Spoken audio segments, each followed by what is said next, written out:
Om Shanti. 9th June 2019, Sunday. Slogan: a great soul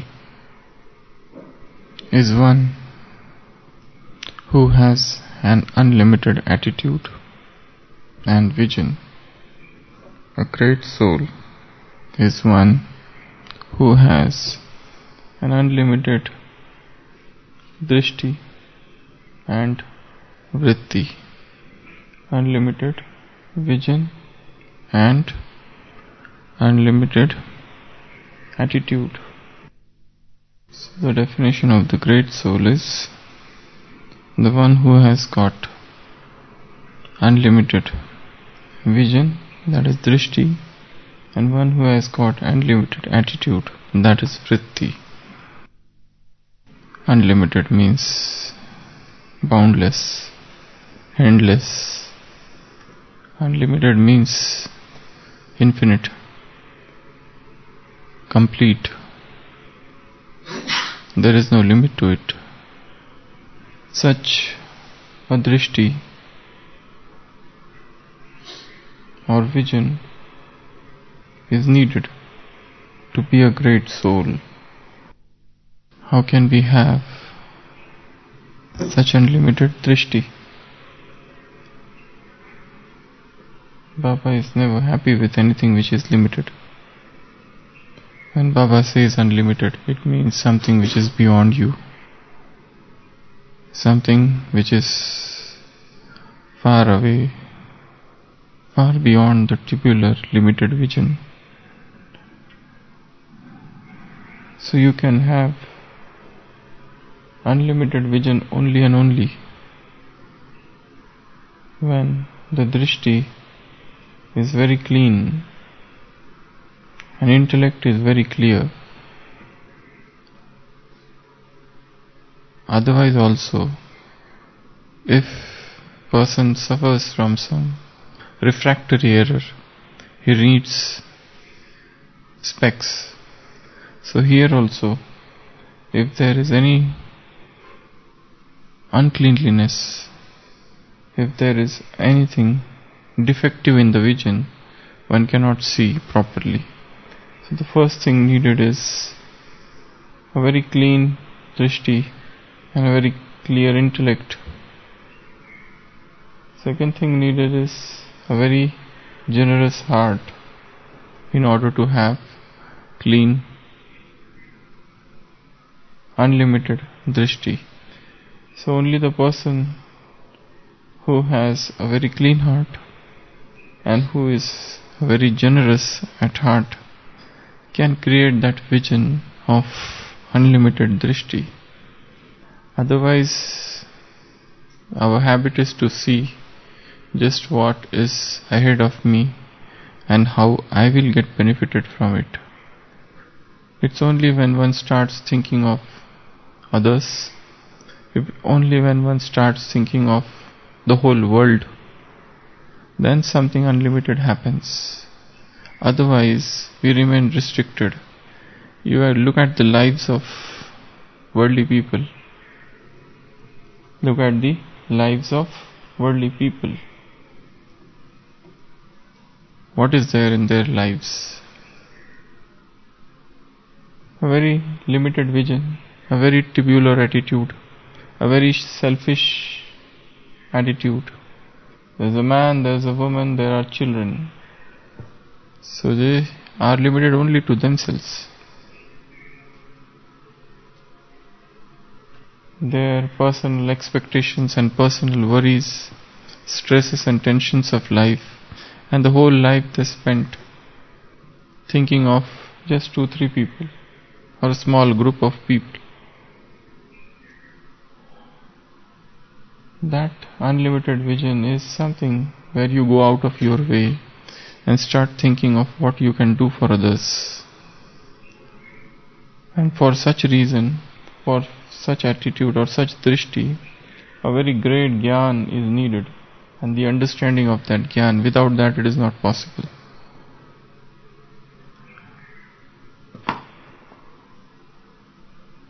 Today, in the Avyakta Murli, Baba said Everybody is in sorrow, dukh. Everybody is in the stage of bhay, fear. Everybody is in the stage of chinta, worry. So people are living their lives with fear. People are living their lives with sorrow. They are in sorrow and you dance in happiness. They are in fear and you are fearless and you are calm. You are carefree emperor. Not a iota of worry touches you ever. They are in stress, in sorrow. They are in chinta and you are in Shubha Chintan. They are in worry, but you are having good wishes. So that is the difference. So the worldly people, with their personal worries and stresses and tensions of lives, where the parents are only thinking about how to marry off their children, and the marriage is the core principle of their life. So when in such atmosphere Baba comes and he teaches us to become great soul. And for great soul, unlimited vision, unlimited drishti is needed. And as I said, the first thing which is needed for unlimited vision, where a vision which can see everything, an encompassing vision, an all-out vision which can see all the things, the first thing needed is cleanliness. Without cleanliness, there cannot be unlimited vision. The second thing needed is magnanimity, that is generosity. One has to be generous at heart. Then only you can take into consideration all the scattered points, can connect the dots. That's the second. The third thing which is needed for an unlimited vision, you have to sit on the top of the mountain. If you want to see the entire Naki Lake, what you have to do is, you cannot stand there and see, because still some of the things you won't be able to see, because it is not just a circular or a spherical shape. There are so many like this, something is hidden in some, there are some land in between, some shops in between, or some bushes in between, some trees in between. So if you want to see the panoramic view of the Naki Lake, what you have to do? You have to go up on some mountain. The higher you climb, then only you will be able to see. So for unlimited vision, you should be sitting on the top. That top could be anything. Here it is grass, top of the mountain, or some tower, balloon, anything it could be. So for unlimited vision, for unlimited drishti also, you have to, the third thing which is needed is, you have to be on a very high seat. And here it is the high stage of the mind. The higher the stage of the mind, then only you can see the things as they are. Otherwise, something you will be missing all the time. If one situation is in front of me and there is a conflict and there is a strong karmic account, I can see this situation as it is only and only when I fly above. Then only I will be able to see and find out certain solution. Because if I don't run above, if I don't fly above, something I will be always missing. Some of the things would always be obstructed by some tree, by some bushes, by some building, by some people. It could be anything. So, for unlimited vision or unlimited drishti, your stage has to be very high. You have to go up. So that is the third thing which is needed for unlimited drishti. The next thing is, for unlimited drishti, you should be totally detached. One must develop the art of detachment. Getting detached from the present situation. Getting detached from the present seva. At 1 second. In 1 second get detached from everything. Yogi is the one who can get detached from everything. It's not that the one is not doing seva wholeheartedly, but to do seva wholeheartedly and then immediately to get detached. Get engaged yourself in yoga and again immediately get detached from yoga and get engaged in seva. So this detachment is very important, and detachment will not come as a ultimate fruit of long standing sadhana. It is rather everyday effort. It's not that one day I will get detached. It's not like that. Every day one must practice detachment. You have done Amrit Vela, now get detached. You attended class, even get detached from the class. Otherwise the class itself can become bondage. Taken food, get detached. No further discussion. How tasty it was. What all things were there and what all things were missing. And what all things are expected in the lunch. Once you ate, get detached from food. Go and do your service. Service done, full stop. No further description. How great I have done and what I have done. Evening yoga, get detached. Coming in contact with hundreds and thousands of souls, giving courses, classes, serving them, hospitality, guests, get detached. Have nothing to do with anyone at the end of the day. The more the detachment, the more powerful one becomes. And if you observe yourself the whole day, on so many occasions we get attached to persons whom we love, whom we like, whose behavior influenced us. We get attached to places which are very comfortable, cozy. We are attached to facilities. We are attached to relationships. We are attached to past memories. Those things are no more there. But I love to close the eyes and think of those things which have happened in the past, and that's also subtle bondage and subtle attachment. To practice non-attachment, to practice detachment, is a very important practice in spiritual life. So learn to get detached from everything. Attachment and detachment, attachment and detachment. Work and yet detached. In today's Saka, Avyakta Murli Baba said, there is upheaval in the world, but you remain stable, you remain immovable, unshakable. There is upheaval in the world and you remain nyare, detached, pyare, loving to the Father and detached like a lotus. So lotus is our symbol. Lotus represents our lives. Brahman dhyana karmaya sangham tattva karotiya. Gita says, patram pushpam mimam bhasa. Like that lotus whose leaves are untouched.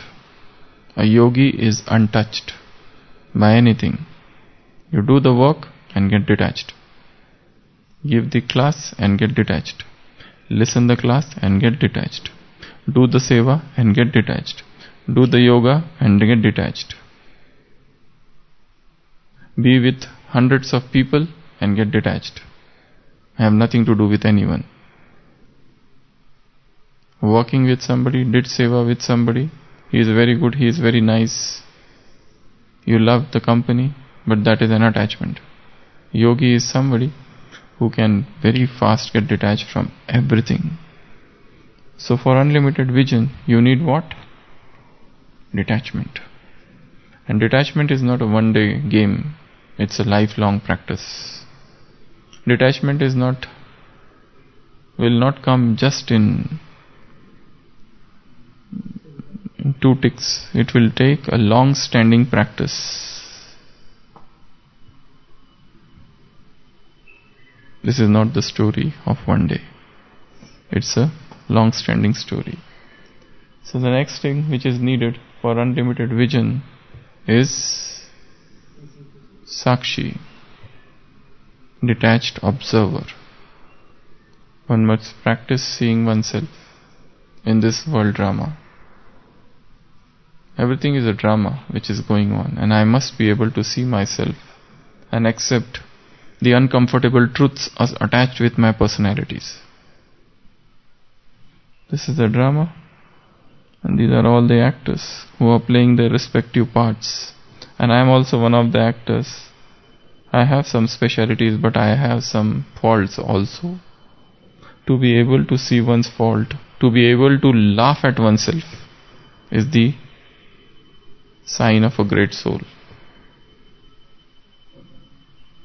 To be able to accept one's faults, one's frustrations, one's sorrow, one's failures, debacle, that's an act of a great soul. So, practicing detached observership. And then, another thing is lightness. For unlimited vision, you need to be very light. If you are burdened by things, if one is very heavy, you cannot have unlimited vision. Or another thing is too much emotional personalities. They can't see things as they are. Their vision is often clouded by their own thinking, by their own emotions, by their own feelings. And in the path of spirituality, all the worldly emotions, they have no role, rather they act as an obstruction. Here you have to generate spiritual emotions. Worldly emotions are crying, feeling upset, too much sensitivity, HSP, highly sensitive person. These are all worldly emotions. So more worldly emotions, the more the restlessness. This is a very subtle process of converting worldly emotions to spiritual emotions. And what are spiritual emotions? Yes? What are spiritual emotions known as in the path of devotion? What are spiritual emotions? They are virtues. I am asking about spiritual emotions. They are virtues. Spiritual emotions.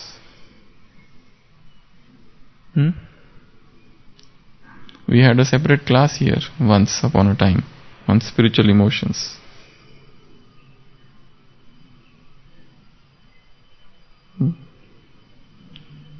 Yeah?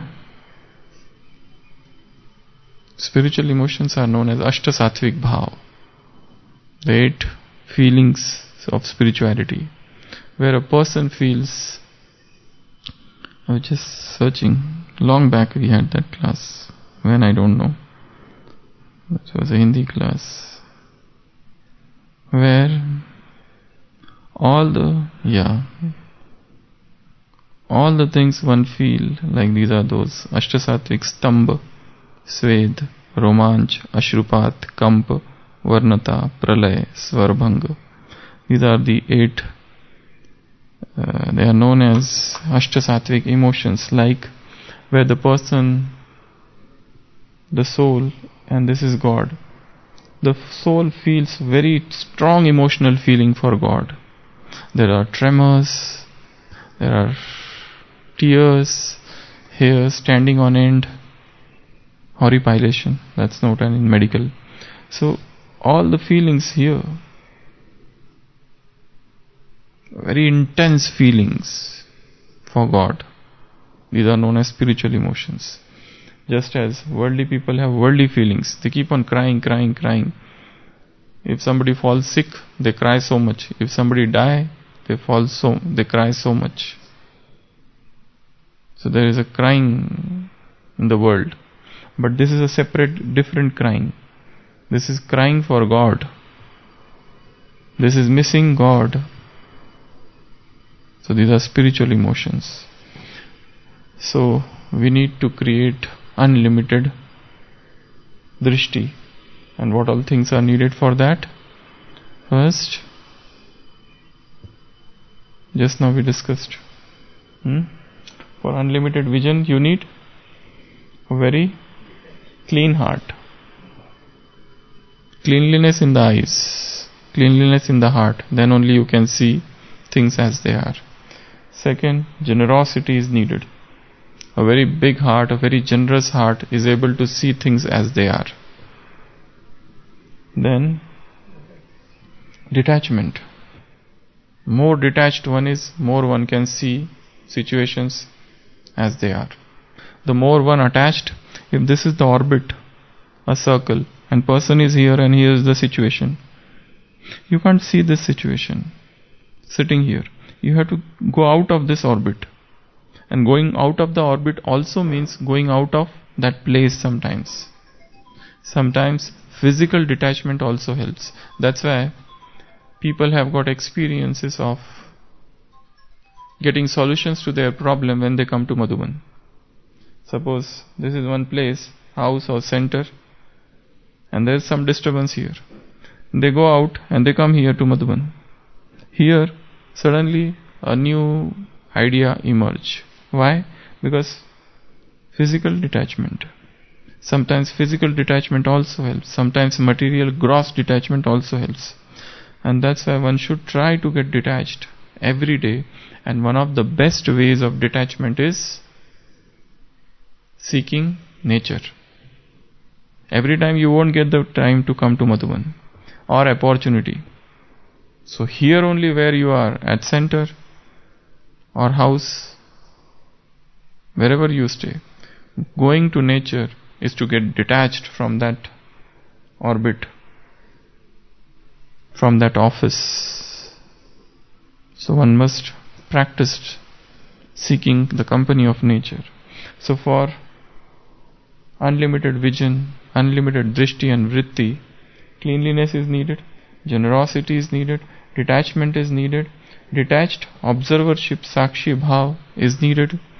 For high stage is needed. You should be on the top of the mountain to see the entire lake. So the more we rise above, the more we are seeing the things as they are. So, high stage. One more thing is Trikaldarshi. The knower, you must see things as past, present and future. Anything, look at that in terms of three things.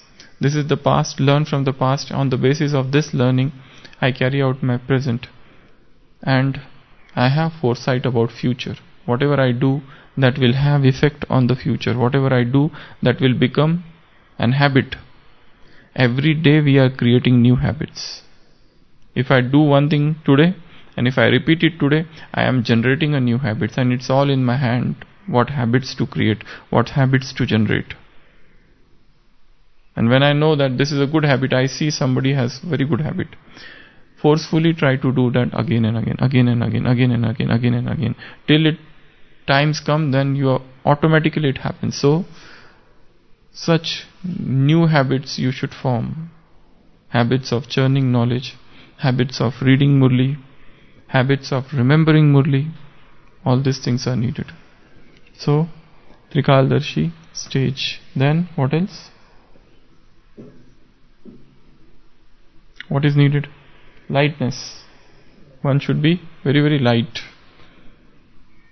If one is constantly carrying the burden of past, each one of us is carrying a huge past.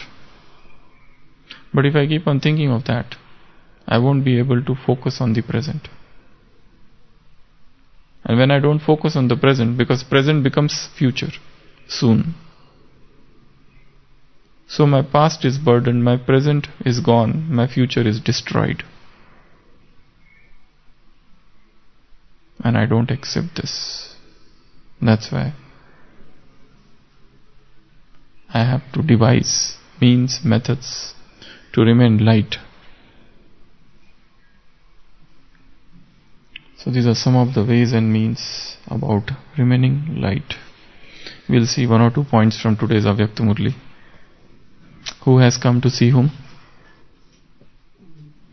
Unlimited. Baba has come in this Sakar body, in this Sakar world, to see his Sakar children. Three things. So Baba has come, who has come, where he has come, and what he has come to see. Second is, in this atmosphere of upheaval, three things. You remain stable, adole, you remain loving, pyare, and you remain nyare, detached. Again three things. In this atmosphere of fear, again three things. You remain fearless and calm. There's an atmosphere of fear in the world, but you remain calm and you remain fearless.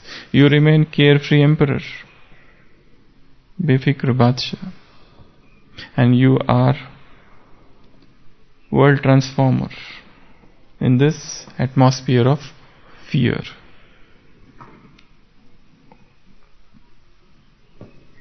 Again, in this atmosphere where every mind there is a fear and every mind there is a worry, again three things. There is a worry in every mind, but they are in chinta, but you are in Shubha Chintan. Here you dance, you sing the songs of happiness. And third thing, you do manasik seva, that is service through the mind. Again three things. Then three more things. Very painful birth, sorrowful birth, painful death, and untimely death. These are the three things. This is the time of untimely death, because all the accounts we have created from the copper age till now of so many souls, how that will get settled. Just as for killing mosquitoes and ants, you have created certain things so that you sprinkle and they all get killed. In the similar manner, all the worldly accounts, how they will get solved? By untimely death. There is, Baba has used the word, the storm of untimely death. Just as there is a storm of air and just as there is storm of ocean, this is the storm of untimely death. And the birth is very sorrowful and the death is also very painful. So these are again three things. Now three ways of clearing the accounts. What are the three ways? Your own account, one. Second, by others, relationships. And third, natural calamities. Your own again has got three things. Physical diseases, mental diseases, and bhoot. Ghost. They might be vices, not the exact bhoot. Relationships, Baba said you already know it, I don't have to. Baba said you know a lot of the greatest disturbance in today's world is in relationships. The greatest disturbance. Every relation, husband, wife, just take one relationship. There are 1,000 layers in that relationships. They sometimes love, they sometimes hate, they sometimes doubt, they sometimes shout, they sometimes get angry. There is no one relationship. We are loving all the time. It's never like that. There are 1,000 layers in one relationship and they are lost. They don't know what is there between us. So relations. And third is natural calamity. In India, Baba said only two things will create destruction: natural calamities and civil wars. So these are the three. Now again three more. Parvash, three types of souls who are under influence. First, your own sanskar and swabha. Second, others. And third, atmosphere, Vayumandal. So again three things. Then this is Milan. So Milan again has got three things. Here in this Milan, this is game for you. For world, this is Dardana Khel. This is very painful. For you, it is game. Here you sing and here you dance. And third, here you give the sahyog of sahas. You give the cooperation of courage to your colleagues. So again three things. So here ends the Murli. Now teachers, again three things. Here first you are Ruhani Sevadhari. Second you are Ruhani Gulab. You are spiritual rose. And third, you have the fortune. You have the fortune of becoming like the Father. And there is an explanation of that. I am not going to the detail. Time is getting over. So this is in short the entire Murli. Om Shanti.